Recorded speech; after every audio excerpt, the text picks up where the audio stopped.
Et voilà, on est en direct aujourd'hui avec Fabienne, que j'ai le plaisir de recevoir et qui, elle, m'inter-reçoit sur son podcast. Et oui, on en fait 2 en 1, pour parler d'argent et de système nerveux. Parce que Merci Audrey. ce qui dépendra dans quel état on est, avec notre rapport à l'argent, et également énormément de choses dont Fabienne va vous parler parce qu'elle est spécialiste de la relation à l'argent, mais par ce que vous connaissez là, le money mindset pour vous faire gagner 140-20 000 euros en 30 secondes et quelques. Non, c'est pas ça. Là, c'est quelque chose qui va être hyper intéressant à vous partager et c'est bien pour ça qu'on est là. Donc voilà, Fabienne, je te laisse te présenter qui tu es, qu'est-ce que tu fais, peut-être qu'est-ce qui t'a amené à ça pour qu'on puisse ensuite échanger là-dessus. Yes. Merci Audrey d'avoir accepté ce Money Talk spécial système nerveux et argent, parce qu'on s'est rendu compte en parlant qu'il y a beaucoup de choses qui sont connexes en tout cas. Oui. Les Money Talk, je rappelle, en fait, c'est sur la chaîne YouTube de l'École de l'argent. C'est pour changer de regard sur l'argent. C'est pour parler d'argent de façon un petit peu différente. Et c'est vrai que moi, c'est du coup pas du tout le focus sur plus, c'est d'aller regarder un petit peu plus de façon radicale qu'est-ce qui se passe en nous avec les questions d'argent. Souvent, l'argent est tabou, hein, mais comme voilà, quand il s'agit d'un tabou, un des grands remèdes, c'est d'en parler. Ben voilà, la raison d'être de ces Money Talk. Et du coup, moi, j'ai des questions à te poser. Vas-y, et puis moi, je ferai ping-pong avec mes questions également. Donc, commençons sur cet argent qui est une MST comme les autres, c'est-à-dire ce dont on ne parle jamais, mais dont, en fait, on parle, on ne montre pas, on laisse une distance entre ce qui est et ce qu'on montre. Et donc là, l'idée, c'est de se foutre à poil. Vous l'aurez compris, pas véritablement en vrai, parce que sinon Facebook nous censure, mais voilà, nous foutre à poil dans notre relation à l'argent et pouvoir vous permettre à vous aussi de voir où vous en êtes là-dedans et dans quel état du système nerveux vous voulez gagner du fric, ou alors vous vous trouvez que l'argent c'est une saloperie, ou alors vous trouvez qu'il n'y en a pas besoin. Voilà, voilà. Je te laisse ouvrir le bal. C'est un joli résumé, oui. Moi, je dis souvent que l'argent est un cache-sexe, mais on y reviendra. C'est à la fois un tabou et un cache-sexe, du coup. Alors, pour commencer, un mot que tu associes à l'argent quand tu es entrée dans la vie active. Alors, quand je suis entrée dans la vie, il va y avoir 2 trucs. Quand j'étais enfant, c'était tout simplement pouvoir, puisqu'on avait beaucoup d'argent et on était tranquille. Quand je suis entrée dans la vie active, c'est-à-dire quand j'ai appris que je devais travailler, ce qui n'était pas à la base le cas, ça a été malédiction. Tant qu'on en avait, c'était bien cool. Une fois qu'il n'y en avait plus, mais pourquoi on a créé ce machin, en fait? Ouais. Et maintenant, un mot pour décrire, un mot que tu associes à l'argent aujourd'hui? Transaction. C'est un truc beaucoup plus neutre qui est, voilà, cela est. Ça existe, c'est comme on en parlait l'autre fois en allant à la plage, c'est voilà, ce qui permet de ne pas échanger un mouton et demi contre une paire de chaussures. Ouais. Est-ce que tu pourrais dire, dans les grandes lignes, le chemin entre ces 2 mots? Entre malédiction et transaction? Alors, il y a eu beaucoup de travail personnel, hein. Il y a vraiment eu du creusage à l'intérieur de moi et à la fois sur mes perceptions de l'argent et sur ce qui était projeté de l'argent sur mon entreprise. Pour qu'on fasse court, j'ai été dans l'école de l'argent avec Fabienne, dans un de ces programmes de groupe qui est vachement bien. Et je suis arrivée là-dedans complètement terrorisée parce qu'il fallait que je gagne de l'argent pour que ma boîte marche, etc. Et Fabienne m'a juste demandé un truc qui m'a mis la tête à l'envers. T'as un compte crocodile? Je dis non, j'ai des t-shirts crocodiles, j'ai des chaussures crocodiles, mais je n'ai pas de compte crocodile. Lacoste fait des comptes bancaires, je ne savais pas.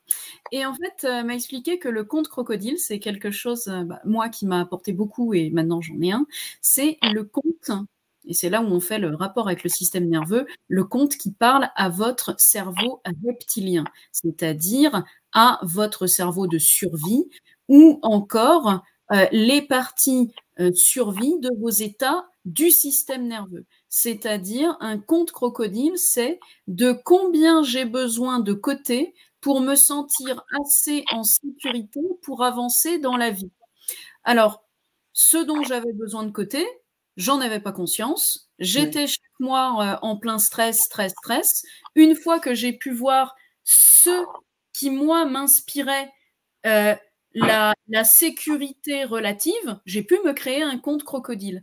Et justement, commencer à passer de malédiction argent obligatoire à un peu plus un fait. Ce qui m'a permis ensuite de passer à la neutralité. C'est un travail que j'ai fait avec Sarah Fishman sur l'argent et où j'ai pu décoller ce qu'il y avait sur l'argent et le travail qui étaient collés, l'argent et le pouvoir, l'argent et le prestige, l'argent et le devoir aussi, puisque dans la famille d'où je venais, il y avait l'argent qui était associé aussi à un pouvoir, mais un gros, gros devoir aussi. Tout ce qui était un devoir de patrie, un devoir d'honneur. Et en fait, décoller tout ça a fait que l'argent est devenu vecteur de transaction. Maintenant, voilà, c'est un vecteur de transaction et je peux dire avec neutralité que je comprends pas très bien comment l'humain a créé un vecteur de transaction qui aujourd'hui est utilisé de manière à nourrir certaines corruptions et à continuer certaines inégalités, puisque lui n'étant que un moyen de transaction, c'est comment on va utiliser ce moyen. Si j'utilise le PQ pour me torcher le cul et me moucher après, bah oui, j'ai de la merde sur le nez. Bah, c'est pareil, si j'utilise l'argent à des fins qui sont pérennes pour la société ou où on peut voir que c'est plutôt destructeur, c'est un choix. Et là où l'humain est encore plus, et c'est là où il y a un rapport avec le système nerveux, où l'humain est incohérent dans ses choix, c'est qu'il va y avoir un choix conscient parfois de faire certaines choses et inconsciemment, on va refuser de voir d'autres choses dont on a envie parce que on se dit non mais ça j'ai pas le droit, ou alors on va faire des choses complètement inverses, c'est-à-dire, ouh là là, je donne de l'argent à tel truc pour l'environnement, mais à côté, je ferme les yeux sur où j'achète mes vêtements, je vais fermer les yeux sur certaines choses, parce que ça, c'est cher et je peux pas faire autrement. Donc, finalement, on va être pas d'accord avec nous. C'est ça, c'est des dissonances cognitives, ça. C'est Voilà. quelque chose de très fort de se rendre compte que chaque pièce de monnaie, en fait, est aussi un message de... Voilà, je te donne le message de porter mes valeurs. C'est ça. Est-ce que tu pourrais nous en dire un peu plus là-dessus? L'argent vecteur de valeur. Parce que ça, c'est hyper intéressant. Et souvent, on l'envoie comme ça, on le balance comme une pieuvre et jette son encre, et puis on va se cacher bien loin. On est tellement focalisé sur les prix qu'en fait, on ne s'occupe pas tellement de savoir qu'est-ce qu'on veut vraiment acheter. C'est de l'ordre de il faut bien, ou c'est de l'ordre du caprice, ou c'est de l'ordre de vraiment le truc qui sort des mains comme ça parce qu'il y a un prix. Enfin, c'est vraiment, c'est le syndrome des soldes. Hein. Pendant les soldes, on achète un prix, clairement. On ne se préoccupe pas tellement de savoir si cette robe-là, elle me plaît dans l'absolu. Oui. Elle est à moins 70%. Et ça grossit un petit peu parce que c'est évidemment, c'est pas la totalité de nos dépenses, hein, ces dépenses-là.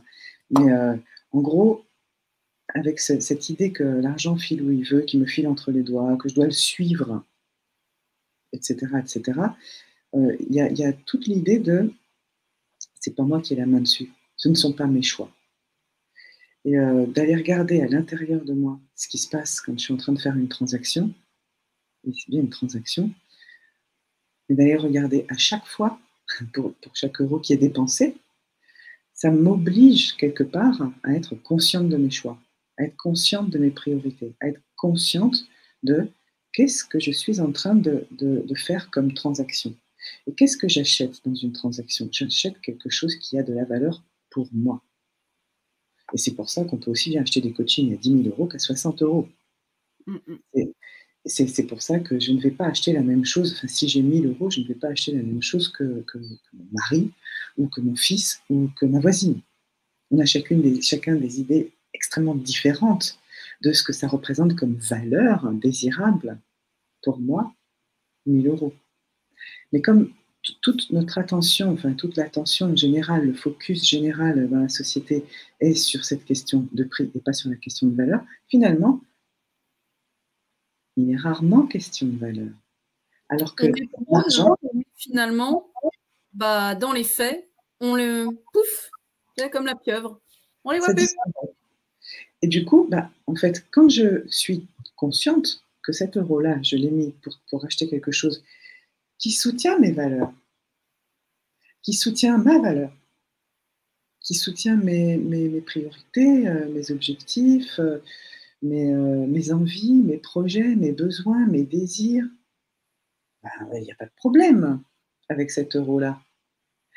Il y a un petit exercice, un exercice que tu as fait d'ailleurs, hein, qui est d'aller regarder dans toutes les dépenses que je fais dans un mois, d'aller surligner qu'est-ce qui est conforme, quelles sont les dépenses qui soutiennent mes valeurs.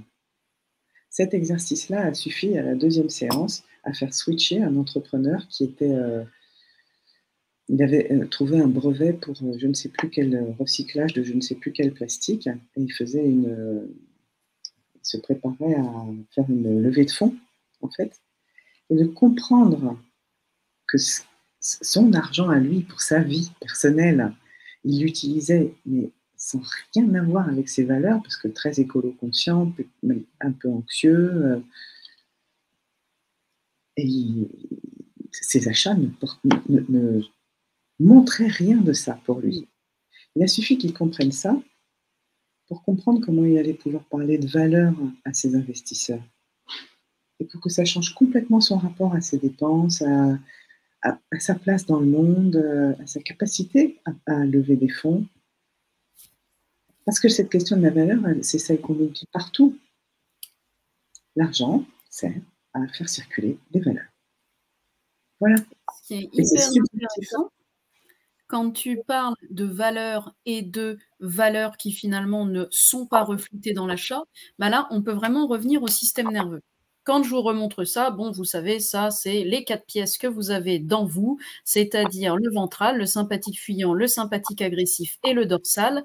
Et donc, bah, les valeurs, ça va être le ventral. Comment je veux contribuer au monde? Comment je me place dans le monde? Qu'est-ce que je ressens face à ce monde? Sauf on ne va pas toujours consommer en ventral.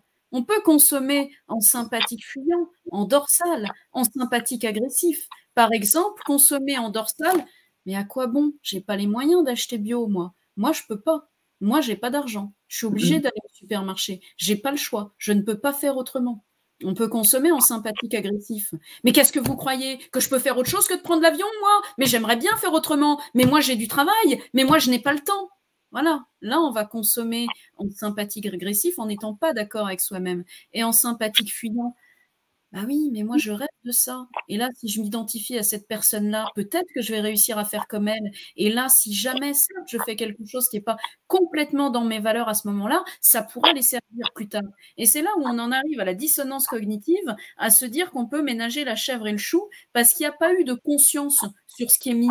S'il y a vraiment de la conscience sur ce qui est mis. Moi, par exemple, clairement, je suis comme toi, je suis anticapitaliste, je ne comprends pas comment se tourne ce monde et je suis aussi capable de voter pour quelqu'un qui va complètement enculer un entrepreneur et donc me faire baiser moi-même, mais au nom de valeurs qui me portent. Je sais très bien que quand voilà, je vais voter, je me la mets profond et sans vaseline. Mais c'est un choix conscient.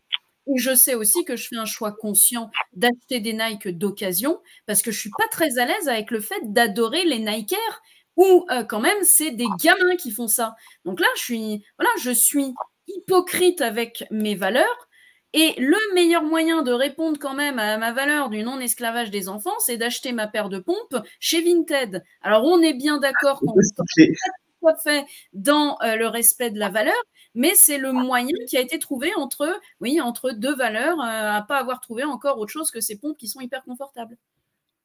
Mais l'important, c'est de voir que soi, pour éviter de s'enfumer, pour éviter de se dire ah moi oui mes valeurs c'est ça et puis je les respecte toujours et de mettre des choses sous le tapis. En fait, il n'y a pas besoin de mettre des choses sous le tapis. Bien sûr qu'on vit de la dissonance puisque bien sûr qu'on a des besoins différents qui ne sont pas nourris de la même manière selon dans l'état du système nerveux duquel on est.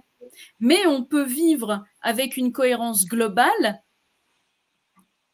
au milieu de notre incohérence quand on a le nez dessus, puisque finalement, ce qui semble de l'incohérence quand on a le nez dessus est tributaire d'une cohérence globale, mais si on est d'accord pour le voir et de foutre notre propre nez dans notre propre merde pour pas prétendre que oh oui tout va bien Madame la Marquise, moi je suis complètement en accord avec mes valeurs tout le temps. Par exemple, je sais qu'il y a des banques qui sont pas éthiques. Là j'ai pris une banque pour ma boîte, j'ai eu la flemme d'aller voir parce qu'il fallait que je paye ma TVA. Genre entre 24 et 36 heures après, que j'ai ouvert le compte exprès parce que Boursorama me permettait pas de payer ma TVA. Ah là, je me suis pas demandé. Hein. J'ai tapé compte pro, j'ai pris le premier, j'ai ouvert, je suis allée. Et l'important, c'est d'être capable d'être assez observateur de nous et en recul pour dire, OK, bah là, tu as fait ça, mais tu peux le regarder et faire un choix conscient à partir de ça. Tant n'observe pas en conscience, on ne peut pas faire un choix conscient.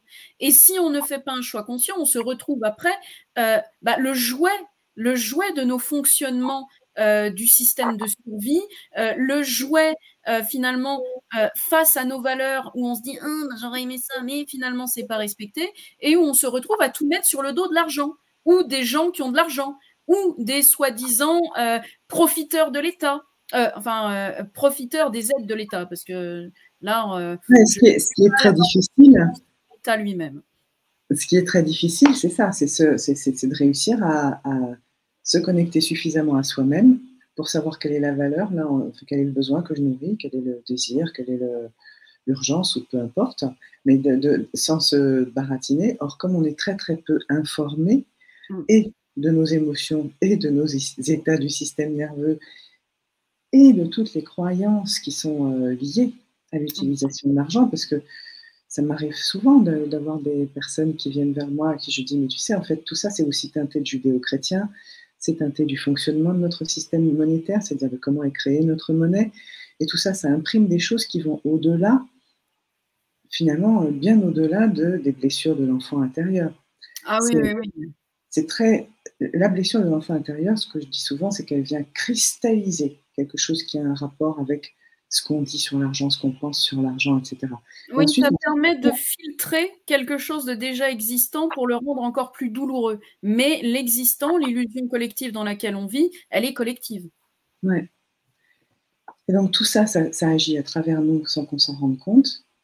Et tout le travail de la relation à l'argent, c'est d'aller justement décortiquer ça. Comme c'est ce gros tabou là, le tabou, c'est entre l'obsession et la névrose, c'est le truc qui est partout, qui est impossible impossible à éviter finalement. Et en même temps, partout on te dit, ouais, n'y touche pas, on ne sait pas, on ne sait jamais, c'est pas bien, c'est horrible, c'est hyper désirable, c'est hyper sexy. Enfin, c'est comme les histoires de sexe, quoi. À partir du moment où, c'est le tabou du sexe, quand tu commences à en parler, à apprendre, à le partager, à l'expérimenter, à faire ça avec d'autres personnes, petit à petit, le tabou baisse. C'est la même chose avec l'argent, sauf que l'argent, finalement, c'est partout, mais il ne faut pas en parler. Ah l'argent cristallise le manque.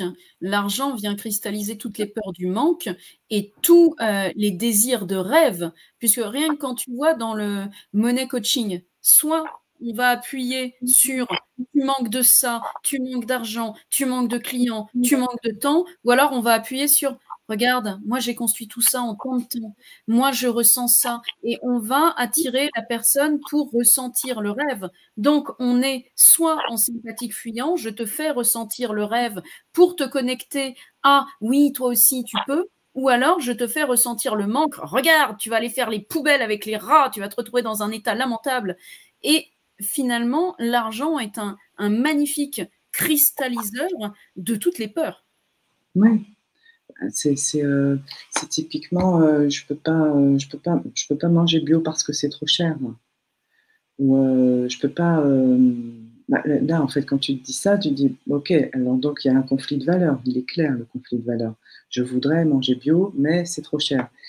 Comme tout le monde dit que de toute façon le bio c'est trop cher, en fait ça s'arrête là. La sentence est donnée. C'est Oui, et puis finalement, est-ce que j'ai rien vraiment à envie? aller. Il n'y a Est-ce plus que rien à chercher. Ah véritablement non, c'est pas. Est-ce que vraiment j'en ai envie? En fait, il appartient déjà à un autre stade de développement. mmh, C'est-à-dire, comme l'argent permet de dire, c'est le cash sexe là, à cet oui, oui, endroit-là, oui, oui, oui, il ouais. permet de dire, bah non, bah, tu vois, c'est une évidence. La messe Je est peux dite, pas. Voilà, je peux je peux pas. pas. C'est une évidence. C'est à cet endroit-là que c'est un cache-texte. Alors que si tu dis: «Ah bon, est-ce que c'est vrai que c'est plus cher quand c'est bio? Est-ce que c'est toujours vrai que c'est plus cher quand c'est bio? Il n'y a pas d'autre façon de faire?» Parce que j'ai fait l'expérience, je suis passée au bio il y a, 10-12 ans à peu près. J'ai simplement changé de façon de m'alimenter, mais j'ai pas augmenté mes dépenses d'alimentation. Je mange très différemment. Je me fais davantage de repas, probablement des repas qui prennent mieux soin de ma santé. En réalité, Mmh. c'est juste un changement. Si tu veux acheter la même chose en bio que ce que tu achètes au supermarché, c'est mort. Ce sera toujours plus cher. Ce ne sera pas forcément meilleur pour ta santé en plus.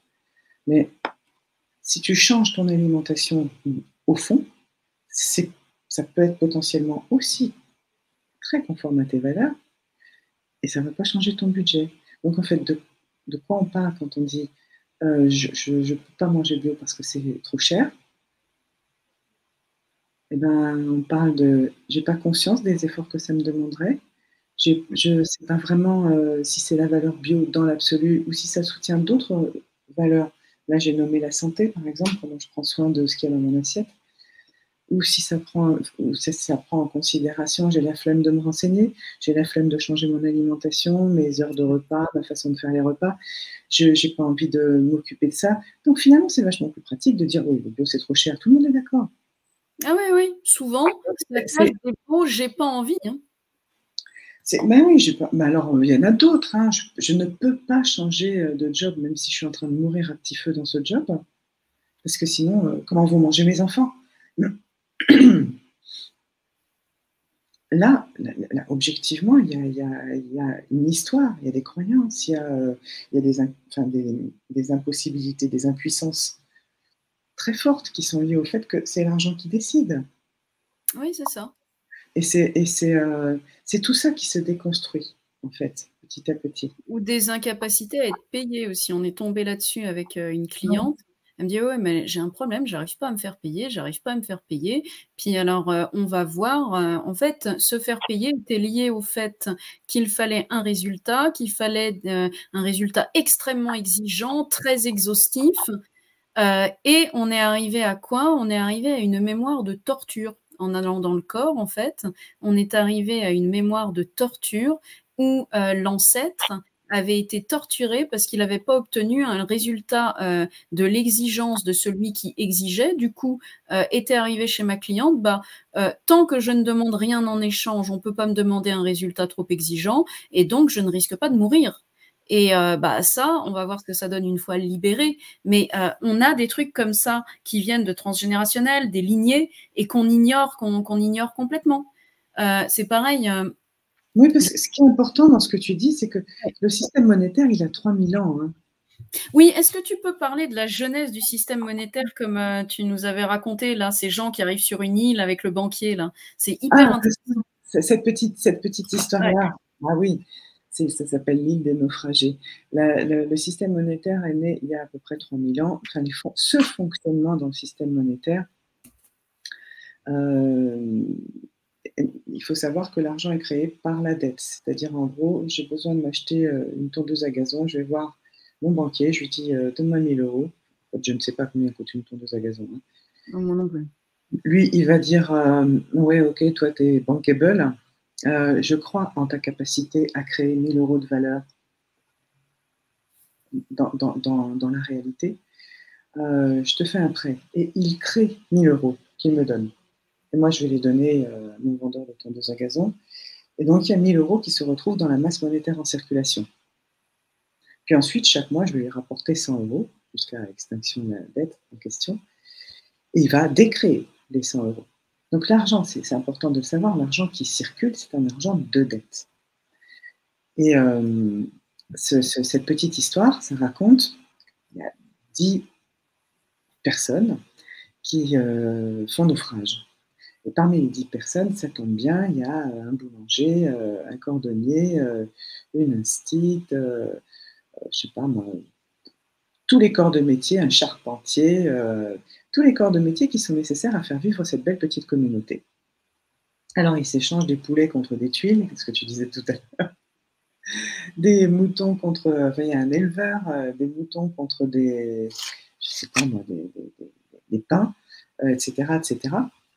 Et bon, ça marche. Il y a des tas de richesses en circulation dans cette île finalement. Ils sont arrivés dans une île déserte, pardon, j'ai oublié de le dire. Et puis, un jour, arrive un mec avec une caisse qui fait naufrage, lui aussi, et qui dit très très rapidement j'ai un truc pour résoudre tous vos problèmes. Regardez, dans ma caisse, j'ai 10 000 pièces d'or. Enfin, ne regardez pas. Mais dans ma caisse, j'ai 10 000 pièces d'or. Je vais vous fabriquer des petits artefacts. Hein, ça peut être, je sais pas, ça peut être des coquillages, voilà. Et puis ces coquillages-là, je vais vous les déguiser, etc. Et vous allez pouvoir échanger avec tous ces coquillages. Je vous en donne chacun 1000. Vous allez pouvoir vous échanger vos richesses. Donc comme ça va être simple. On va dire, eh ben, le pain, ça vaut 3 coquillages, le mouton, ça en vaut 1000, etc. Et en échange, je ne vous demande qu'un tout petit service. À la fin de l'année, vous me rapportez 100 coquillages chacun. Voilà, je vous facilite la vie, vous pouvez vous faire autant d'échanges que vous voulez, ça va être beaucoup plus simple. Et à la fin de l'année, vous me rapportez 100 coquillages. Et alors, c'est l'explosion des transactions, ça marche de ouf. C'est fantastique.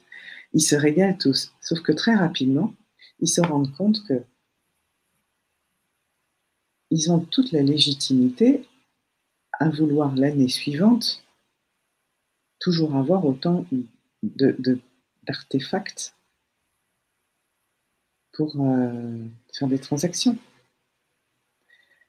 Et donc, ils n'ont pas envie de se retrouver avec 900 euros pour faire des 900 coquillages pour faire des transactions. Ils veulent avoir toujours. Il y a toujours autant de richesses dans l'île. Hein. Mais ils doivent chacun rapporter les 100. Qu'est-ce qui se passe? Les questions de la loi du plus fort, de qui a plus intérêt que l'autre, de comment on fait pour prendre les 100 coquillages dans la masse de coquillages en circulation et se les garder pour pouvoir les donner au banquier et continuer à avoir les 1000 coquillages. Comment on fait? Ben, c'est là que naît l'avidité, la peur de manquer. C'est là que naissent la compétition, l'individualisme, la loi du plus fort. C'est là que naît cette idée que si l'autre a, ça veut dire que je n'ai pas. C'est là que naissent les pauvres et les riches. Et en fait, ce système monétaire, ce fonctionnement du système monétaire, parce que vous aurez peut-être reconnu que c'est exactement le même fonctionnement que celui qu'on a dans nos banques aujourd'hui, ce fonctionnement va inévitablement, il rend nécessaire la croissance, il rend nécessaire, c'est-à-dire c'est intrinsèque à son fonctionnement, la pauvreté, la richesse, la rareté qui fait avidité et peur de manquer. C'est-à-dire c'est imprimé dans son fonctionnement. Or, des systèmes monétaires, il y en a eu des milliers de systèmes monétaires. Ça fait 30 000 ans que les hommes et les femmes sur cette terre échangent avec des monnaies. Ça fait que 3 000 ans qu'on a celui-là. Ça fait 400, 500 ans qu'il est devenu quasi hégémonique. 300 ans qu'il est poussé à bloc. 60 et quelques années que c'est du capitalisme financiarisé. Donc, en fait, en plus, l'argent est créé sur l'argent, qui est créé sur l'argent, qui est créé sur l'argent. Ça imprime des choses qui sont très fortes entre nous. Alors que la promesse de départ de la monnaie, c'est inclusif. C'est de faire circuler. C'est justement de se faire confiance pour faire circuler des biens. Voilà. Et ce qui est hyper intéressant, c'est voilà, la construction du manque. Là, on a le comment notre système nerveux va racheter un fait, le fait étant, là, tu me dois 100 à la fin de l'année. Donc, si tu me dois 100, tu as 100 de moins. Comment faire pour ne pas avoir 100 de moins? Et comme l'autre n'est plus juste une personne avec qui on échange, c'est devenu un adversaire. C'est celui qui fait que c'est lui ou moi, en fait. Ouais. Là, on est comme des rats devant un reste de hamburger. C'est lui ou moi. Je dois bouffer l'autre rat pour tirer la petite couverture avec mes petites pattes. Alors qu'au départ, l'argent, c'est totalement fictif, c'est une illusion. Enfin, c'est pas au départ. Justement, au départ, il y avait cette circulation, etc. Mais aujourd'hui, l'argent, il n'est même plus adossé à des pièces de monnaie, même plus adossé à une valeur intrinsèque. C'est un consensus entre nous. On peut en créer autant qu'on veut, en réalité. Oui, maintenant, on peut même avoir des cartes qui font bip. On n'a même plus d'argent dans les mains. Oui, mais en plus, en réalité, on peut en créer autant qu'on veut. Ça dépend du narratif, en fait. Tant que le narratif, c'était il faut 1 milliard pour réformer l'hôpital ou pour que l'hôpital aille mieux, il n'y avait pas d'argent. Il était impossible de trouver 1 milliard. On en a trouvé, je ne sais plus combien, de centaines de milliers de milliards là, pendant la crise Covid. Donc c'est une question de narratif. En fait, l'argent, on peut le créer en réalité. Oui, c'est ça. Tout ça, ce sont des croyances, des mécanismes qui sont tellement ancrés depuis encore plus longtemps que la civilisation judéo-chrétienne. La dette, il y a des gens encore, il y a un siècle, on leur coupait des mains parce qu'ils étaient redevables. Oui, bah, tu regardes bien le fonctionnement d'un système nerveux en survie qui se sent en insécurité. Tu es en dette, tu as généré une insécurité chez moi ou tu as généré une insécurité pour le territoire, si on parle de loi, alors bah, toi, tu vas être puni pour ça. Et quand on regarde ce fonctionnement dette, punition, on est bien sur un fonctionnement de survie du système nerveux qui correspond à l'illusion de survie de la société là, où il y a opposition, manque, abondance, bien, mal, etc. Où on est dans une dualité liée à la survie. Acceptation, rejet, tout ça, c'est de la survie. Il n'y a pas de traversé par la vie. Ça me renvoie à quelque chose, mais je ne sais pas que ça me renvoie à quelque chose. C'est ce quelque chose qui est le coupable. C'est lui le problème. Moi, je vois pas ce qui vient déclencher chez moi. Tout ce que je vois, c'est putain d'argent qui est une malédiction. C'est pas, tiens, qu'est-ce qui se passe chez moi pour que ce soit une malédiction. Non, tout le monde est d'accord sur le fait que c'est une malédiction. Enfin, tout le monde. J'exagère, hein, mais voilà, c'est l'argent à bon dos, en fait. Donc, c'est vraiment ça, la déconstruction. C'est d'aller regarder qu'est-ce qui se passe en sachant qu'effectivement, ça fait quand même très, très, très longtemps qu'on est imprégné de ça. Et bon, si tu travailleras à la sueur de ton front, c'est encore efficace aujourd'hui, bah, les fonctionnements de dette et comment on est par rapport à une dette, 3000 ans après, on peut bien s'imaginer que c'est très prégnant aussi. Et tant qu'on ne le sait pas, finalement, il y a tout ça qui est très touchy tout le temps à aller regarder. Alors, Manon, non, je me suis mal exprimée. Au contraire, l'acceptation, se laisser traverser, laisser être, c'est l'inverse de nier ce qui est, nier l'instant, nier la réalité, nier le moment. Donc, au contraire, l'acceptation, c'est se mettre en position d'être l'observateur, c'est se mettre en position de reconnaître que nous sommes le contenant et que nous sommes traversés par un contenu. Donc, j'ai dû parler trop vite, mais non, l'acceptation, au contraire, c'est le moment de la vie, c'est juste laisser ce qui est, se laisser traverser par ce qui est, à l'inverse de refuser l'instant, refuser ce qui est. Je veux avoir ça et je manque. Je veux, et ça devrait pas être comme ça. La vie devrait être autrement. Donc, c'est pour ça, ouais. Oui, vas-y, C'est pour Fabienne. ça que d'en parler, juste d'en parler et de dire qu'il y a des fonctionnements qui sont très, très, très anciens et qui sont vraiment pas très visibles, parce que si c'était extrêmement visible, la société de consommation aurait du souci à se faire. Ils ne sont pas visibles, ils ne sont pas conscientisés du tout. Mettre des mots là-dessus, parler de ces questions de relation à l'argent, c'est aussi tout à coup allumer des espèces de petits warnings. Ah, attends, c'est pas moi, enfin, c'est pas l'argent qui me pose un problème à moi parce que l'argent est une petite entité malveillante. Non, non. En fait, c'est des trucs qui sont à l'intérieur de moi comme oui, des croyances, en fait, hein, des pensées qui sont relayées depuis tellement longtemps que ça en devient presque notre architecture, notre colonne vertébrale. Oui, c'est ça. On fonctionne à partir de programmes, puisqu'on est préprogrammé pour ça. Entre la gestation et les 7 ans, on fonctionne en ondes θ. Les ondes θ, les ondes cérébrales θ, c'est l'hypnose. Donc, de 0 à 7 ans, on avale ce qui vient de notre environnement. Donc, on crée une architecture interne liée aux traditions, liée à nos parents, liée à dans quel type d'école on va être, dans quel type d'endroit on vit, etc., etc.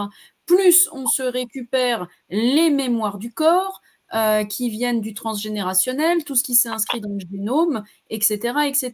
Alors Manon, quand je disais l'acceptation, le rejet, en fait là je parlais, et c'est vrai que là pour le coup je me suis super mal exprimée, je parlais de la polarité, c'est-à-dire la fausse acceptation en sympathique fuyant. Ah non, non, moi j'ai aucun problème, hein, tout va bien, et puis en fait je suis complètement dissociée parce que je fais comme si tout allait bien, je suis dans la fuite, je veux pas voir ce qui va pas, et le rejet. Non, ça devrait pas être comme ça, je suis pas d'accord, nanana. Et là, ça va être plus le sympathique agressif. Là, je me rebiffe. D'un côté, je fuis, de l'autre côté, je me rebiffe. Mais c'est sûr que si j'utilise les mêmes mots sans en donner la signification, ça ne marche pas, on est d'accord. Oui, c'est comme ça d'ailleurs qu'il peut y avoir des propositions de sobriété vertueuse, etc., que vont s'approprier des gens qui trouvent qu'effectivement, il y a de la surconsommation, qu'on devrait nettement revoir nos modes de vie, etc. Et le fil avec je me sacrifie, je ne regarde pas mes vrais besoins, je n'abonde pas dans mes projets, je ne, je ne m'autorise pas des désirs, je ne m'autorise pas à prendre soin de moi, etc., etc. Il y a une frontière très fine qui Oui, concerne oui. aussi bien les sympathiques fuyants que les sympathiques agressifs. Il y a des leçons à donner, il y a Les des dorsales choses aussi, comme ça. ouais, ouais. Et Là, c'est vraiment être hyper, hyper clair sur le désir de soi pour la société, de notre contribution et le désir personnel, et vraiment arbitrer les deux. ouais, parce qu'on peut retrouver aussi bien quelqu'un qui va vers cette sobriété vertueuse, qui croit, qui porte ses valeurs avec ça, mais qui peut s'acheter un beau canapé ou avoir des beaux objets ou je sais pas, prendre des vacances magnifiques, etc. C'est pas prendre soin de soi, c'est prendre soin de soi en allant vers ses valeurs, en nourrissant ses valeurs, mais aussi en se nourrissant soi-même, en se faisant passer en premier, en fait. Parce que sinon, il y a ce côté, il y a vraiment le risque d'être, oui, d'être dans du sympathique agressif ou du sympathique fuyant, en fait. Si je ne suis pas moi en paix avec ce que je Oui, fais de mon argent, qu'il y a quelque part soit de la démonstration, soit de sauver le monde, soit je ne sais pas. Bah, oui, c'est après, on va se retrouver avec des gens en colère de ceux qui prennent l'avion, ou se retrouver avec des sympathiques fuyants. Si, si, mais moi, tout va bien, hein, vraiment. Ouh là là, j'ai tout été vraiment heureux. Oui, oui, oui, oui, oui, oui, voilà. Bon, le dorsal, c'est encore autre chose, parce que le dorsal, c'est vraiment l'état de figement, où là, il n'y a plus de choix. Donc, là, je me parle souvent moins, surtout là, dans le rapport à l'argent, parce que souvent, le dorsal, d'ailleurs, il y a un exercice qui est très intéressant de connexion à notre rapport à l'argent pour savoir qu'est-ce que dans chaque état, on a envie de gagner. Et, Ah, et tu peux faire ça avec ce que représente l'argent pour moi dans chaque état et ce que j'ai envie de gagner. Et ce que représente l'argent ou ce que j'ai envie de gagner, bah, par exemple, en dorsale, moi, quand j'ai fait qu'est-ce que je vaux en dorsale, financièrement, ça me disait rien. Ouais. Parce que le dorsal, bon, c'est pas un état que je visite le plus souvent, donc c'est pour ça que j'ai pas eu de vrais problèmes au moment de l'entrepreneuriat pour l'argent. Moi, le problème que tu as vu chez moi, hein, c'était la terreur de perdre l'argent. Oh mon Dieu, oh mon Dieu, oh mon Dieu, il en faut toujours plus parce que ça ne suffira jamais. Mais ce qui est intéressant, c'est voilà, on va avoir le dorsal, lui, il est déjà dans le à quoi bon, pour survivre, il a eu besoin de pas exister, de se faire passer parfois pour mort, d'être transparent, de ne pas être. Ce qui fait que bah, forcément, ne pas posséder non plus. Et c'est pour ça que là, il est pas trop dans le débat entre le sympathique fuyant et le sympathique agressif, parce que il est pas trop dans le débat de l'économie où il va être plutôt dans le ouais, mais à quoi bon? Lui, il va même pas venir voir comment gérer son argent parce que à quoi bon? Moi, j'ai pas de chance. Ouais, c'est Moi, vraiment je ne vaux rien, là. oui, voilà. Ou à quoi bon? L'État me vole mon argent, bah, je ne peux rien y faire. Il y a vraiment un attentisme lié à un désespoir souvent. Ouais. Puisqu'on est dans l'histoire de ressenti, si tu associais l'argent à une matière, à quelque chose de réel, en imagination, comment ce serait? Friable, compact, fluide, chaud, froid? Quelle couleur? Organique, Ce minéral? serait fluide et bleu. Pourquoi? J'en sais rien. Je vois un espèce de voile fluide et bleu. Ouais. Alors là, c'est une réponse automatique, hein, parce que pourquoi? J'en sais rien. Au toucher, c'est comment? Une espèce de crêpe. Tu sais, la crêpe fluide des Des foulards. écharpes? Ouais, Ouais. d'accord. Qu'est-ce que ça te dit? C'est ton choix. Ça me dit, c'est ton choix. En mélange avec fuck you. Mais il y a eu les deux. Quelle place tu donnes à l'argent dans ta vie perso? Puis après, il y aura la question dans ta vie pro. L'argent pour moi, c'est la possibilité de vivre les expériences que je veux.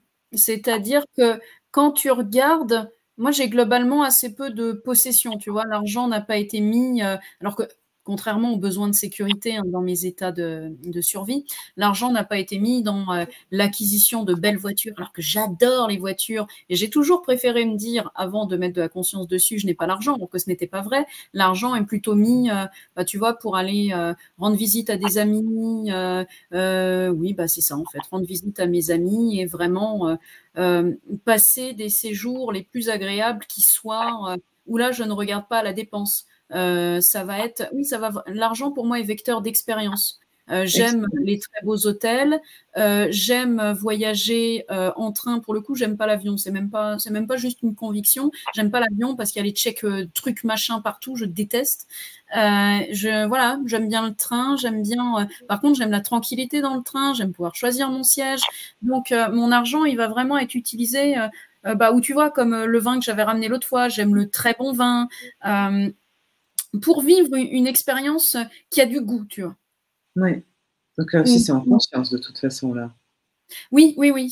Alors, il y a certainement des choses qui sont pas en conscience, Bah oui, mais, il y en a toujours. Mais sur les choses qui sont en conscience, oui, j'aime vraiment. Tu vois, c'est pareil quand j'achète des pierres là pour mes bijoux, je les achète à une personne qui est extrêmement éthique, qui nous donne vraiment la provenance de la pierre, qui nous en donne vraiment la qualité. Les fils, c'est pareil, j'achète des fils de qualité pour qu'il n'y ait pas d'allergie, etc. Il y a vraiment une expérience. Et effectivement, il y a l'histoire qui se dit dans ma tête que j'aimerais bien une belle voiture, mais ça n'est pas vrai parce que je préfère. Alors, est-ce que dans l'absolu, si j'avais 40 millions d'euros, j'aurais peut-être effectivement une Golf, mais quand tu vois la Golf que j'achèterais d'occasion en plus, parce que quand même, je suis un peu, faut admettre que là-dessus, j'aime pas acheter neuve des choses qui n'ont pas besoin d'être neuves pour moi. Hein. Donc oui, j'aurais peut-être une Golf à 15, 17 000 euros si j'avais 40 millions d'euros. Donc tu vois, finalement, la narration de j'aimerais bien une belle voiture, elle n'est pas très vraie. Parce qu'en plus, une Golf, ça reste pas une Porsche ou je ne sais quoi. Non, ça reste mon truc de kéké qui m'amuse parce qu'il y a des bons accélérés, freinés. Donc voilà, mon rapport personnel à l'argent, c'est ça, pouvoir vivre de belles expériences, pouvoir avoir ce qui pour moi sont des beaux vêtements, confortables, agréables à porter, pouvoir aller chez des bons coiffeurs qui me font des coupes qui me conviennent. C'est ouais, l'argent pour moi, dans ma vie perso, c'est vraiment du confort. C'est m'assurer le confort. Et pourtant, tu vois, en vivant chez mes parents, en ayant voilà, les voitures qui me conviennent, réparées souvent, machin et tout.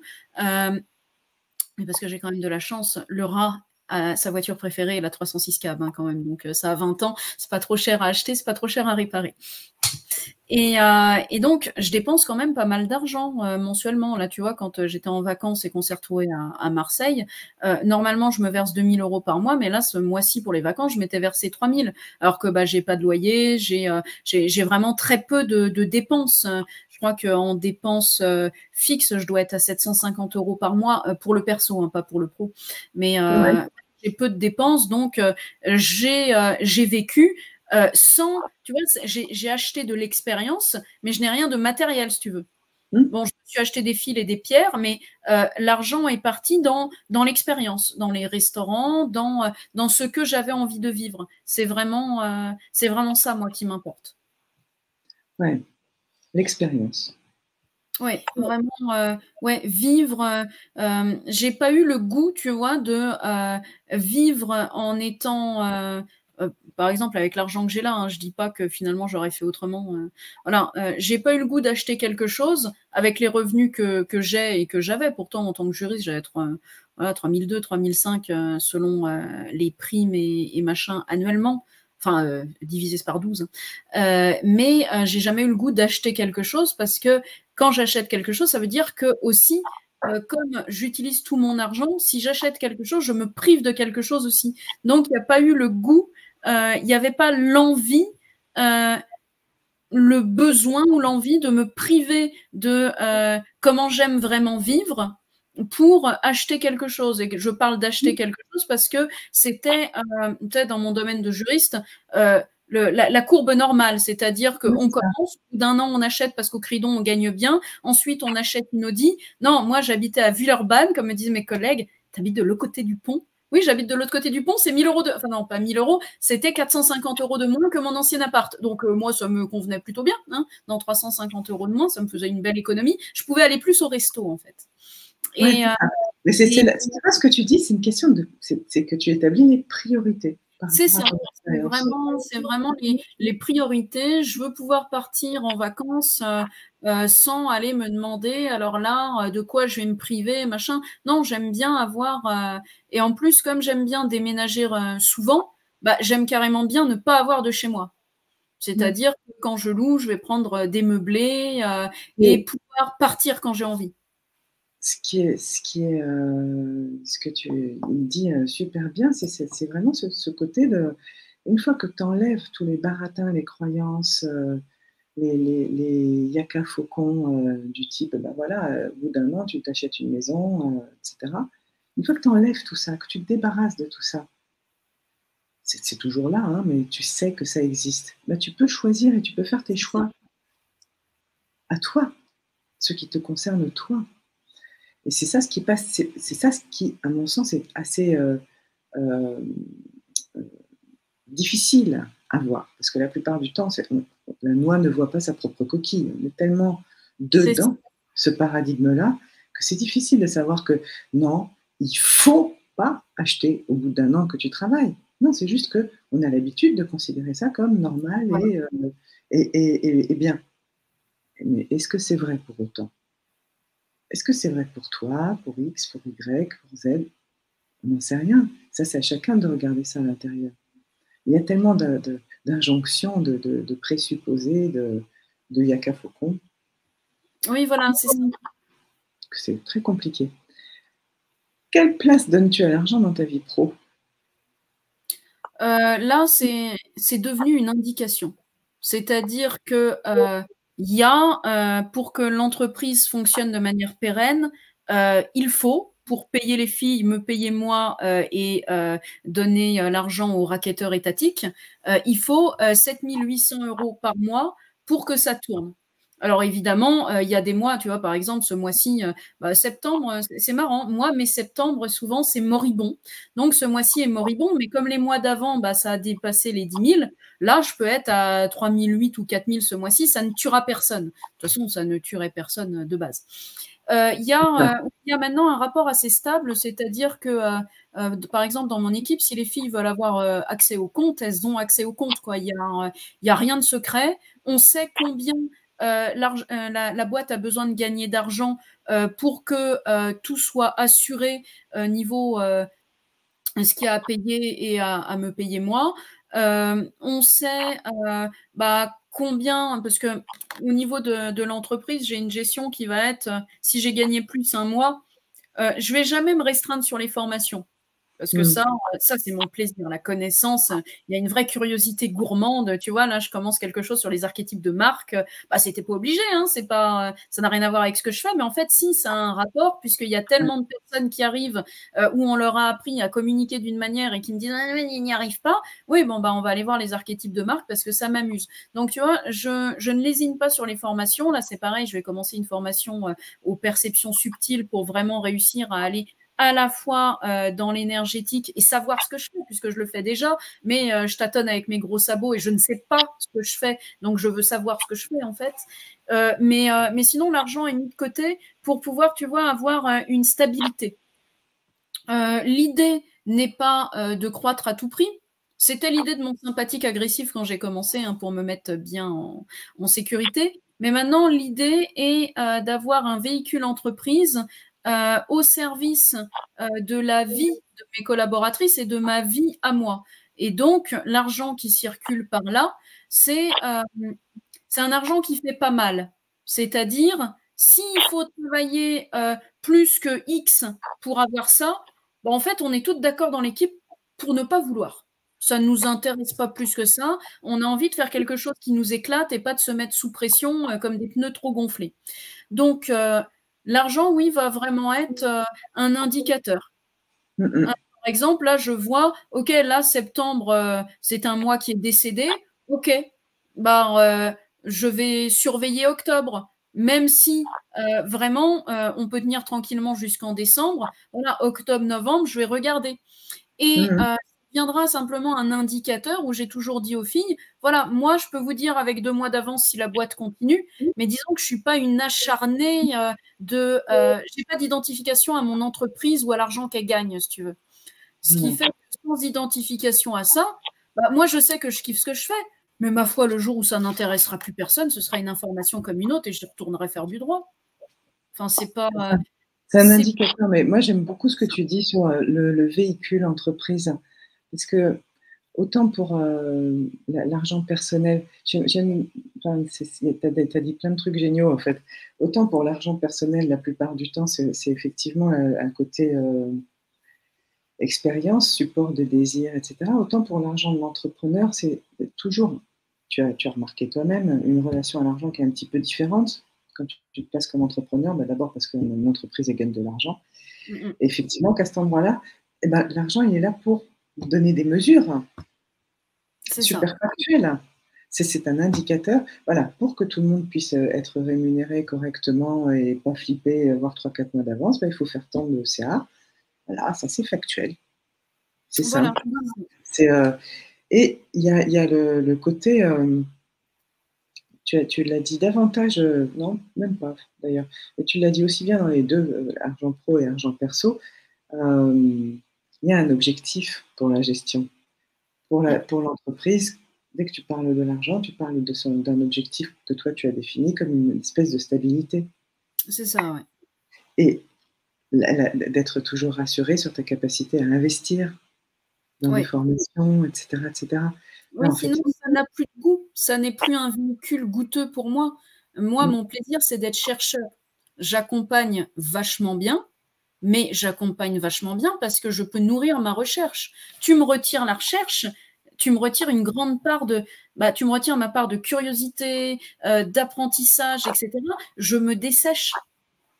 Oui, c'est de la stimulation, c'est une forme d'investissement. Hein.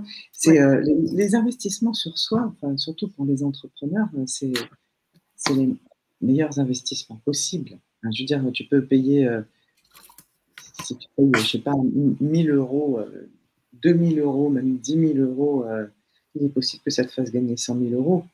Tu trouveras jamais un investissement qui soit à cette hauteur-là dans les trucs de mieux vivre son argent ou je ne sais quoi.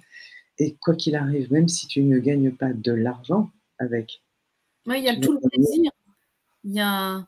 tu gagnes un mindset qui est différent, tu gagnes enfin, une connaissance, une compétence que tu as pour la vie, que personne ne pourra jamais t'enlever, quoi. C'est ça, Même s'il y a un crack boursier. il y a tout le plaisir d'apprendre. Pour moi, c'est vraiment ça. Si je suis là et que j'accompagne, c'est pour pouvoir accompagner au mieux possible avec toute l'honnêteté et l'ouverture à toute discipline qui s'offre à moi et qui peut emmener quelque chose à un client. L'idée, c'est vraiment ce regard de chercheur neutre où il n'y a pas ça c'est bien, ça c'est pas bien. Non, non, aller faire feu de tout bois pour construire et structurer à partir de ça, systématiser de nouvelles choses qui n'ont pas été faites.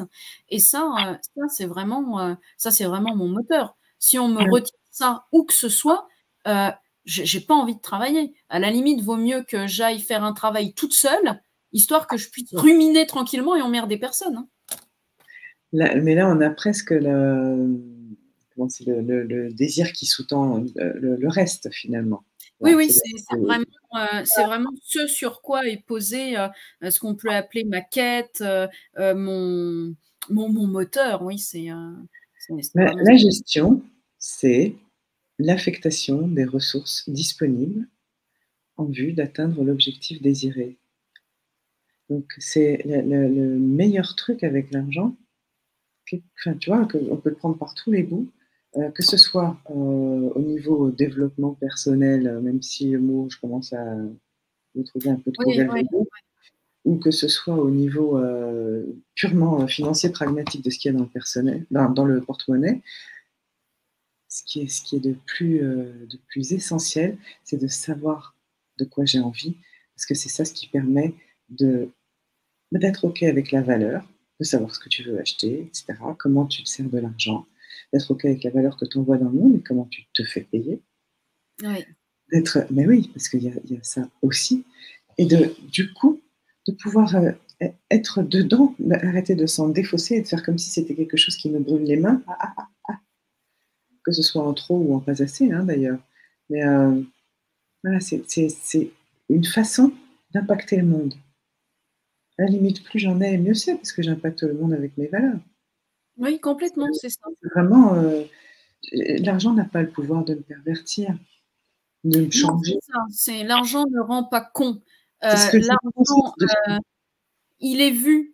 Quand on est sur l'argent rend con, on est sur un état du système nerveux qui a une narration et qui dit l'argent rend con. Peut-être que j'ai grandi dans une famille où on m'a dit que les riches étaient cons. Peut-être que j'ai grandi dans une famille où j'avais des voisins riches qui étaient cons. Peut-être que plein de choses, mais voilà, l'argent rend con. Ok, allez interroger pourquoi l'argent rend con. Moi, ce que j'avais une fois, avant même qu'on soit ruiné, c'était faut pas montrer qu'on a de l'argent, sinon on vient te le piquer. Ok. Bon, bah, c'est à regarder. C'est à Mm. regarder. Tiens, quand tu as de l'argent, on vient te le voler. D'accord. C'est une narration. Et ce qui est vraiment intéressant à voir avec l'argent, c'est tout ce qu'on met dessus, puisque tout est interrogé, même nos opinions, même nos convictions, et encore plus Ouais, nos convictions, ouais, parce que souvent, là, on est un gros je suis dessus. On a un gros je suis. Et donc, quand il y a un je suis et qu'il y a de l'émotion dessous, c'est qu'il y a une identification à quelque chose. ouais. Moi, par exemple, il y a une identification à quelque chose sur tout ce qui est les histoires d'impôts, URSSAF, TVA. Ah là, il y a de la colère et il y a de l'impuissance. Par contre, c'est lié à je ne veux pas donner cet argent à cet État où, pour l'avoir vu de près, il y a de la corruption. Mm. Et c'est parce qu'il y a quelque chose que je connais qui fait que là, je veux pas que. Voilà. Et c'est quand même à aller voir. Puisque pourquoi la corruption ne serait pas juste un fait neutre? Ouais. Pourquoi ce ne serait pas juste, tu sais, comme en neutralité, oh bah, je ne suis pas pour la société capitaliste et comment ça agit sur le système nerveux. Je ne suis pas pour ça, puisque ça crée des situations de sympathique où la personne se prend pour sa propre machine-outil et où on a quand même réussi le tour de passe-passe magique à ce que les personnes veulent être elles-mêmes productives. Enfin, t'imagines, c'est magnifique. Faut applaudir quand même un truc pareil. C'est beau. Audrey, ça, ce que tu décris, c'est j'ai appris le mot cette année, c'est le capitalisme intériorisé. Voilà, c'est ça. C'est ce dont tu me parlais l'autre fois. Moi, ce que j'appelle voilà, la machine-outil humaine. J'avais pas le mot. Ouais, c'est entrepreneur de chacune de mes secondes. C'est-à-dire, il n'y a pas très longtemps, c'est une femme on était en séance et je l'aide à aller regarder, en fait, toutes ses croyances, ses pensées, etc. Et elle ne peut pas, absolument pas s'arrêter de travailler, même après le dîner. Elle retourne sur ce qu'elle fait. Et je lui dis, mais en fait, à quel moment tu fais quelque chose pour toi, mais juste pour toi, pour te faire plaisir? Et elle bug un moment, puis elle dit, mais en fait, je crois que même quand je dors pour être plus productive le lendemain matin. C'est ça. J'avais une cliente ce matin qui me disait, bon, j'avais quand même prévu de me mettre quelques jours là pendant les 2 mois de lancement parce que les 2 mois de lancement, ils allaient être stressants. Je lui dis, ah super, t'as pas prévu du repos pour toi, t'as pas prévu du repos pour rien, t'as pas prévu du repos pour vivre. T'as juste prévu que la machine à outils, il allait falloir l'éteindre un week-end parce qu'elle allait chauffer. Et en fait, moi, je faisais la même chose. J'ai remarqué ça il y a 1 an, quelque chose comme ça, ou peut-être un peu moins d'1 an, puisque Val était déjà là. J'allais promener mon corps pour qu'il tombe pas malade. C'est-à-dire, il y avait ce truc de je vais promener mon corps par utilité pour que mon corps ensuite soit bien productif. Et j'ai mis le nez sur cette histoire de productivité et d'optimisation du temps. Ça fait pas hyper longtemps. Ça m'a sauté à la gueule en juin, un truc comme ça. Ça m'a sauté à la tronche que tout était fait pour quelque chose. Même chercher la désidentification était fait pour quelque chose. Il y avait une partie ventrale qui voyait le pour rien, mais toute la partie survie, elle faisait ça pour quelque chose. Parce que à partir du moment où tu n'as plus d'identification, c'est plus fluide, tu es plus productif. Tout dans ma vie était mis au service de la productivité. Quand j'ai vu ça, je fais oh my god! Et maintenant que ça s'est descendu, j'ai vu que maintenant c'était pourquoi la productivité? Pour me sentir en puissance. Pourquoi? Parce que mon socle premier est un vécu d'impuissance terrible. Donc, si je vis de l'impuissance, comment je fais pour pas en vivre? Eh ben, je contrôle, je suis productive, je gère, etc. Et ben maintenant, je suis juste en train de vivre. Ah, c'est pas drôle l'impuissance. Ah, ça devrait pas être comme ça. Ah, non, non, non. Mais bon, ce qui est bien, c'est que quand tu sais ce que c'est, tu prends ta petite note, tu fais OK. Bon, alors Virginie, on va voir ça à la prochaine séance parce que là, je suis tombée sur une mine d'impuissance qui n'est pas piquée des hannetons. Hein, et ça nous permet d'aller voir chaque chose en descendant, en descendant, en descendant. Et ça, c'est vraiment ce que moi j'ai fait sur la productivité et l'impuissance, quelque chose qui vaut aussi sur l'argent, parce que ça a été fait avant sur l'argent pour voir ensuite la productivité. Ah, ma mère me présente la nouvelle litière pour le chat. On a pris une litière à battant parce que... Ah, attends, j'attrape voilà, le sambon de la caisse. De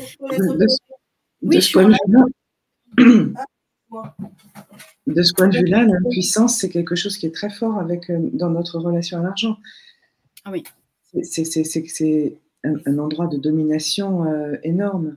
Et finalement, on croit, quelque part, en fait, on croit en l'argent comme quelque chose qui a sa propre volonté, qui a son propre chemin, qui a ses propres vues sur nous, qui peut nous dire qui on est, ce qu'on vaut, et pourquoi, et comment, et ce qu'on a le droit de faire, ce qu'on n'a pas le droit de faire. Est-ce que je peux partir en vacances? Je regarde mon téléphone, etc., etc. C'est-à-dire, la version de l'argent qui nous est proposée depuis fort longtemps dans cette société de consommation, c'est ça. C'est l'argent qui me dit ce que j'ai le droit, ce que j'ai pas le droit de faire. C'est un endroit de domination qui est énorme. Donc, tu m'étonnes que ça réveille de l'impuissance. Et tant qu'on ne le sait pas... C'est ça. Tant qu'on ne voit pas qu'on est notre propre machine à outils pour pouvoir consommer, parce qu'on peut dire, ah non, mais moi, je ne suis pas dans la société de consommation. Et en plus, on sait très bien, combien peuvent véritablement le dire? Parce que, non, mais moi, je ne suis pas sensible aux pubs. Ah, moi, j'étais cette personne qui disait non, je suis pas sensible aux pubs. Et j'ai fait 2 semestres là en psycho et on a fait un truc, justement, j'étais en neuropsycho et on a fait un truc et c'était hyper intéressant. On a vu à quelle pub on était sensible. Ah oui, j'étais pas sensible à la majorité des pubs, c'est-à-dire que j'étais pas sensible à la pub à la télé qui est axée sur le partage, sur d'autres trucs qui me parlent pas. Ah, par contre, quand on me présente les pubs du Monde avec des trucs épurés, des magnifiques montres qui coûtent 4 bagnoles, ah là, bah oui, là, et donc on m'a dit oui, c'est normal, t'es pas sensible aux pubs que tu vois partout parce que toi, t'es sensible à l'élitisme. Ah, bah voilà. Et donc finalement, on n'est pas sensible à la consommation. Même altermondialiste, tu vas être sensible à une campagne de quelque chose. Oui, bien sûr. De toute façon, c'est Noam Chomsky qui dit, hein, le message passe dans la répétition, la répétition, la répétition, la répétition, la répétition. Là, on a de la répétition, et puis savoir quoi en faire. Je veux dire, si tu sais pas de quoi tu as envie, tu sors, tu vas dans la rue, tu as des 4 par 3 qui te disent de quoi tu as envie. Puis le bonheur d'aujourd'hui est toujours bien plus sexy que le bonheur de 2021, que celui de 2020 tout court. Enfin, voilà, il faut changer de désir tout le temps. Oui, et puis ça, quand tu regardes au niveau système nerveux, qu'est-ce qui se passe? Il y a le circuit de la récompense dans notre tête, dans le cerveau. C'est ce qui va nous donner du plaisir, parce qu'il y a l'hormone du plaisir. Donc, on va, par exemple, acheter quelque chose et hop, on va avoir notre shoot. Sauf que le shoot, c'est un shoot. Il faut recommencer. Donc, c'est exactement la même chose que les addictions alimentaires. Nous avons une addiction au shoot de notre circuit de la récompense, notre noyau accubans, il nous dit toujours plus, toujours plus, toujours plus. Parce que c'est l'ersatz de la véritable plénitude et de la véritable joie pour rien que nous ne contactons plus en ventral, parce que plus on a l'habitude d'être notre propre machine-outil, bah, plus être notre propre machine-outil nous éloigne de notre véritable nature, de notre plénitude, de notre capacité à juste admirer un rayon de soleil ou à se poser, à être. Et donc, plus on va avoir besoin d'ersatz. Et l'ersatz, ça va être nourrir en sympathique fluide à tes souhaits ce circuit de la récompense, parce que le circuit de la récompense va nous amener une intensité là où il va nous manquer la joie, la plénitude, le lien à soi et à l'autre. Et donc ça vient remplacer ça. Non, sauf que ça ne vient pas le remplacer.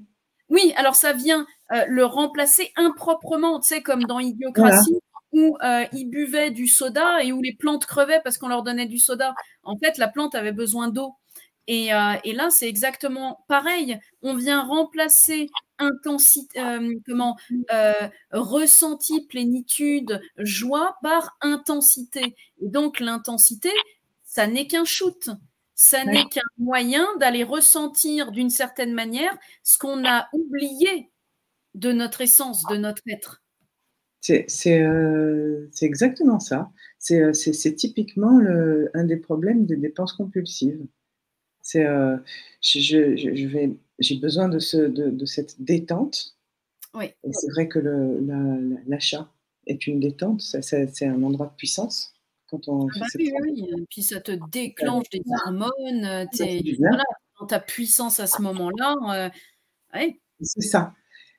Alors dans notre tête, on se raconte le scénario que ce petit chemisier, il était indispensable, évidemment. Ou je ne sais pas quoi, hein, cet abonnement, etc. Mais en réalité, le seul besoin qui a été nourri, c'est ce besoin de détente que l'achat va procurer. Voilà, ou une mention que je pose dessus aussi. Qui est-ce que je vais être en achetant ça? Le truc qui a été acheté, il est forcément, enfin, il est 90 fois sur 100 pas pertinent. Il ne va pas nourrir le bon besoin. Il va pas, parce que si tu as eu une détente, enfin, si tu as besoin d'une détente, c'est peut-être parce que tu as été stressé par un collègue, c'est peut-être parce que tu as loupé ton bus, c'est peut-être parce que, j'en sais rien, ça peut être plein de choses. Parce que ton chat a fait un boulot de merde, t'aimes pas ta vie et que tu considères qu'au moins pouvoir dépenser de l'argent, c'est le prix de ta douleur. Ça, c'était moi.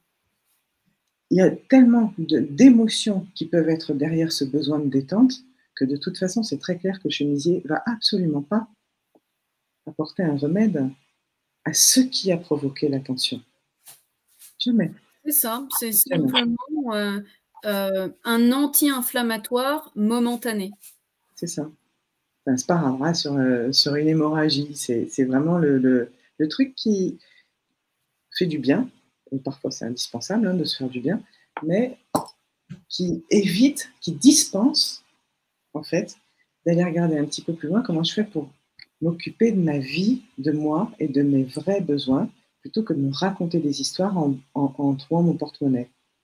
C'est ça. Et puis quand tu regardes bah, à quelle histoire ça va adhérer en nous aussi, bah, tu as les pubs, ou quand je dis pub, hein, c'est les publis Facebook aussi, qui vont aller sur insidieusement la peur de l'isolement, la peur du rejet, le besoin de conformisme, le besoin de moi aussi, j'ai besoin de ça pour appartenir. On va avoir ce qui va tenir à la peur d'être impuissant. Regarde là, on entre en récession. Si tu n'es pas cette personne qui a cette communauté, qui est capable de parler comme ça, nanana, nanana, mais ta boîte coule. On a aussi là l'incapacité.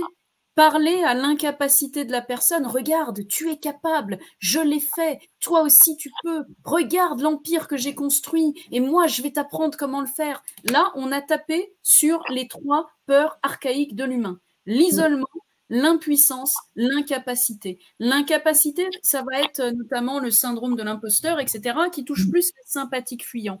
Donc là, on va lui dire, regarde, je vais te montrer comment moi j'ai fait et tu vas faire pareil. Bah, spoiler, ça marche pas parce que c'est pas parce que toi tu as fait ça que ça va être pareil.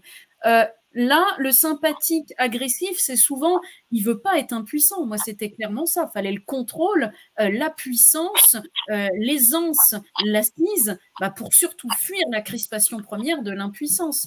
Tu vas avoir ceux, par contre, qui vont pas vouloir se sentir rejeté, pas vouloir se sentir jugé. Et là, bah, ce qui va les séduire, c'est l'image d'un groupe, l'image d'une famille, l'image d'une appartenance. Là, tu vas avoir des gens à qui parler. Là, on va avancer ensemble. Et tous ces trucs-là, ça vient nous toucher et ça vient sortir quelque chose d'automatique. Et en fait, nous, on ne le sait pas. On se dit, ah, je suis touché par ça. Non, non. Tu as un mode adaptatif de survie qui fonctionne en sympathique agressif, en sympathique fuyant, parfois en dorsal, mais quand même plus rarement. Là, pour les achats, on est quand même plus sur le à quoi bon.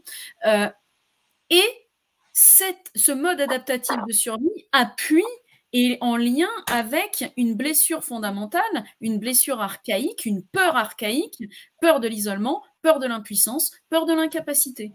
Et une fois qu'on déshabille tout ça, bah, on peut aller regarder nos achats. Moi, j'avais certains achats en sympathique fuyant pour être cette personne. J'avais certains achats en sympathique agressif parce que là, il faut de la thune, putain, il faut savoir comment s'organiser, puis il faut être productif. Ouh là là là là là là. Il y avait par contre peu d'achats, et donc il y avait des achats dans l'incapacité, la peur de l'incapacité, la peur de l'impuissance, peu d'achats dans la peur de l'isolement, puisque finalement très tôt, c'est pas la peur qui me caractérise le plus. Ce truc d'avoir besoin d'être validé ou quoi, là, ça a pu exister, mais pas dans le cercle large, c'était plus dans un cercle restreint. Et c'est hyper intéressant de pouvoir se regarder faire et de faire « Ah oui, tiens, t'es intéressé par ça. Alors, est-ce qu'il y a une peur derrière ou est-ce qu'il y a une véritable envie ?» Et une fois que tu peux disséquer ton achat sur est-ce qu'il y a une peur ou est-ce qu'il y a une véritable envie, bah, t'es vachement plus tranquille. Ok, il y a une peur. Est-ce que là, souscrire à cette peur a un intérêt et cet achat a un intérêt véritable, ou alors c'est juste souscrire à la peur et ça ne sert strictement à rien. Ben voilà. Et ensuite, on peut cheminer comme ça et aller ressortir si... Ça me donne une grande curiosité. Dire achat en ventral, ça donne quoi? Alors, un achat en ventral, bah, moi, je vais te donner, par exemple, mes achats de formation parce que mes achats de formation sur la connaissance, ils sont en ventral. Je lis le truc, donc moi, parce qu'il y a un côté visuel, hein, donc je peux te donner que mon exemple puisque c'est pas un truc que j'ai modélisé chez les autres, donc je te fais ma modélisation. Je vois. Alors déjà, je vais être attirée par une image. Je vais être attirée par quelque chose qui va m'appeler dans l'image. je lis. Et à la lecture, il va y avoir comme des bulles qui font « Oh oui, oh oui, oh oui, oh oui, c'est trop bien, c'est trop bien, c'est trop bien ». Là, c'est en ventral. Ça n'est pas comme en sympathique agressif où ça va être « Putain, il me faut ça ». Tu sais, il y a vraiment ce truc, je tire une couverture.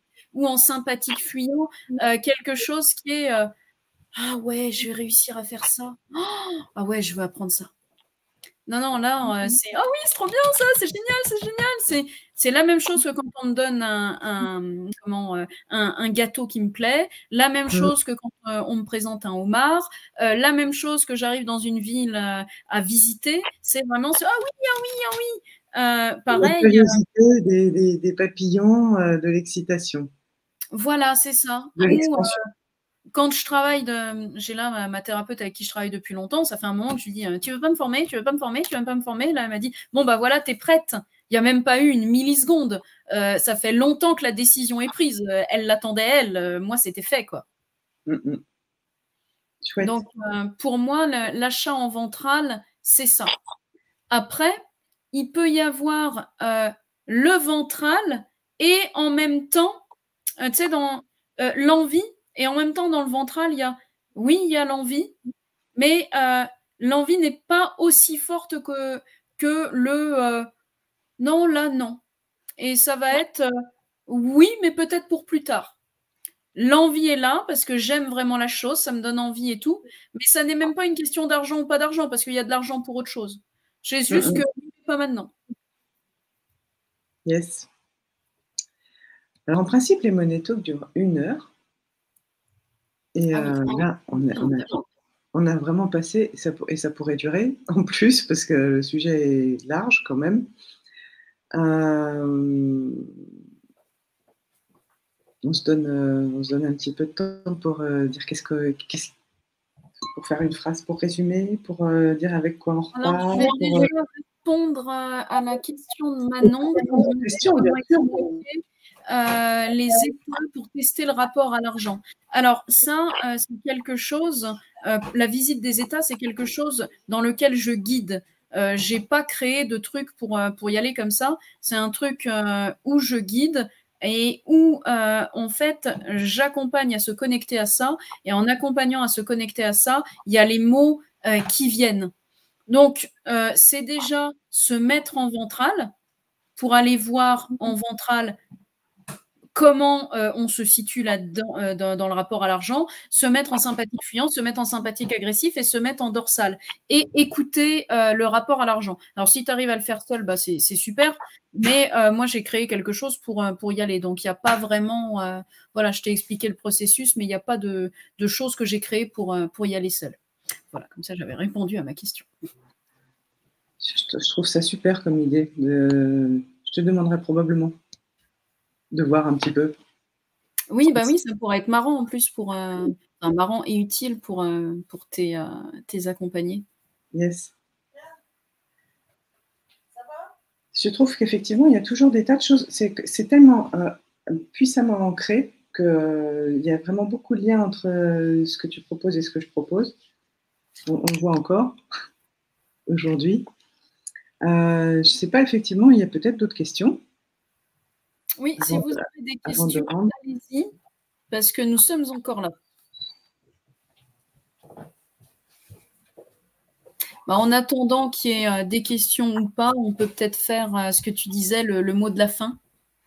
Ouais, le mot de la fin. Pour moi, c'est encore et toujours, c'est descendre du cerveau. Elle est dans le corps, écoutez, ce que le corps a à nous dire sur l'argent, c'est prodigieux, prodigieux. Et on est gavé d'informations, de croyances, de trucs qui sont inconscients, que faire confiance au corps pour nous dire un petit peu notre rapport à l'argent, c'est génial. Je suis complètement d'accord avec toi. Pour moi, il y a, pour pas tout à fait répéter la même chose, la conscientisation des états dans lesquels on pense l'argent, on pense l'achat, on pense la vie par rapport à l'argent, on pense notre rapport à l'argent et à l'achat.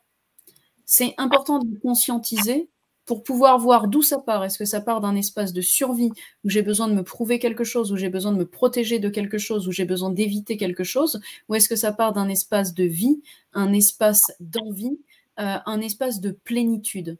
Parce que l'argent à partir d'un plein de soi n'est pas du tout la même chose que l'argent à partir d'un manque et d'une peur.